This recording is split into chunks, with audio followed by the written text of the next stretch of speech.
to be to one panto. Right, here they come. These are the bad guys, right? The Ruritanians. Now, the Ruritanians, apart from being a very ugly lot, they're very clever. Because like lots of countries nowadays, they don't make their own tanks, they buy them from someone else.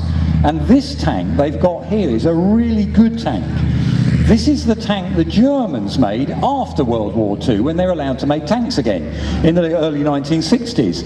And the Germans said, right, we're not going to build a tank like the Tiger or the King Tiger, massive tanks with thick armour, very slow, big guns.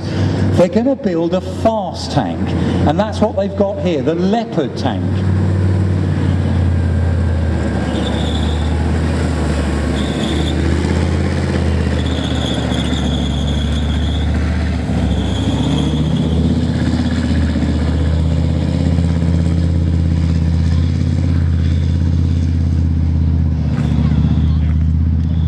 So on that tank, you can hear it. It's got a thumping great big, what's called an MTU diesel engine at the back. So it powers that tank around really, really quickly. It's got relatively thin armour on the tank. Again, a really good gun. That's that 105mm British gun again, the same we saw on the American M60. We sold it to the Germans as well. And this becomes a tremendously good tank. Lots of countries buy it, including evidently the Ruritanians.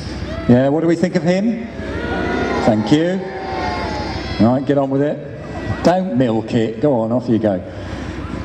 So, the Leopard, fantastically good tank, and lots of countries around the world bought it because it was so effective and very reliable as well.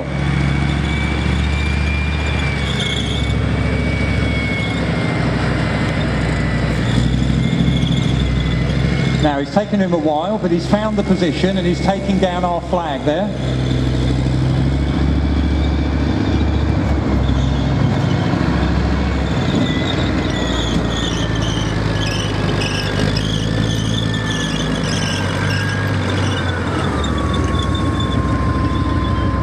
Right, so he's captured the position. Well done, yes, thank you, Ruritanians. Now, a tank always has its thickest armour on the front, so you always tend to point your tank at where you think you're going to be attacked from, so you've got the best protection. So evidently the Ruritanians think they're going to be attacked from down the far end of the field. Now, let's see if you were paying attention earlier on. Just imagine the British Army are going to come and capture this position back from the Ruritanians. What's the first thing that armoured commander is going to want to do in a situation like this? What's the first thing he needs to do before he sends his tanks off into the attack? Who was paying attention? Make a cup of tea? No, we're talking about the army, not the RAF. Come on. Right, someone's paying attention. They'd send out their reconnaissance vehicle, wouldn't they? Because they need to know, first of all, where the enemy are. What's the best way of getting at the enemy? Will the bridges hold the weight of a 70-ton tank? No point you driving up the road and collapsing the bridge and you don't even get to where the enemy is. So all those things can be done by the reconnaissance vehicle in advance. So there's our Lynx reconnaissance vehicle working its way forward, radioing back all that information. He can also call down artillery fire on the Ruritanians. Keep their heads down. Don't let them settle, don't let them get relaxed in their position.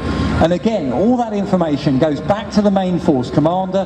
The army has a phrase, time spent on reconnaissance is rarely wasted. Now in reality, if he got that close to the enemy, something's gone wrong somewhere. Normally he'd be way down the road behind those trees reporting back, but it does happen, you do bump into the enemy sometimes.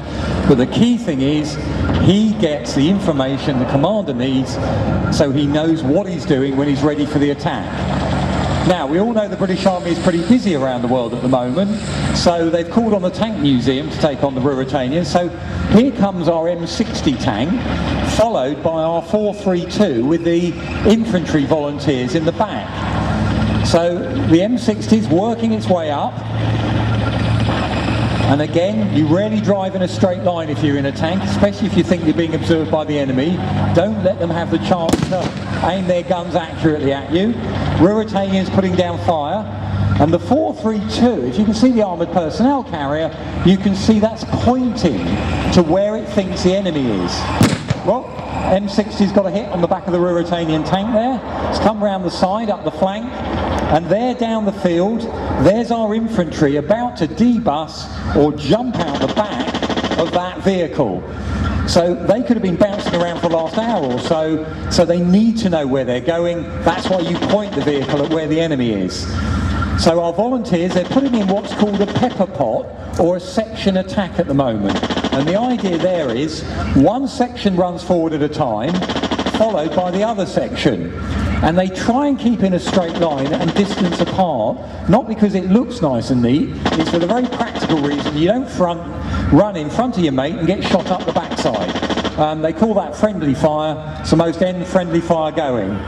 Well, we've got a bloodthirsty lot today of our volunteers attacking the Ruritanian. Oh, look at that, pathetic. Ruritanians are thrown in the towel already. Well done, our infantry, well done there.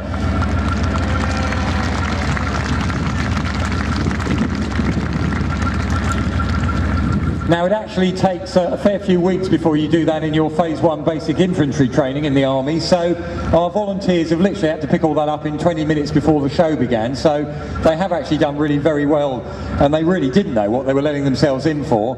So when the flag goes up on the flagpole, do give them a big round of applause, because they have actually been very brave and very foolhardy to volunteer for that.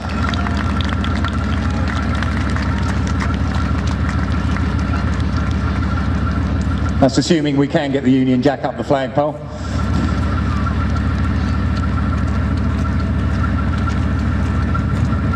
There, well done, well done. Right, so we can all sleep safely in our beds tonight. Ruritanians, fear not, they will now be taken into custody. Our ride vehicle will be starting again in about 10 minutes from down the corner there. That'll be running through the afternoon. And please do remember, ladies and gentlemen, your ticket is not just for today, it's for bringing that number of people back in and out of the museum over the next 12 months. There's a couple of special event days you can't use it, just check on the website. But if you are on holiday, I hope the weather stays reasonably good for you and you have a lovely day down here at the Tank Museum. Thank you very much indeed.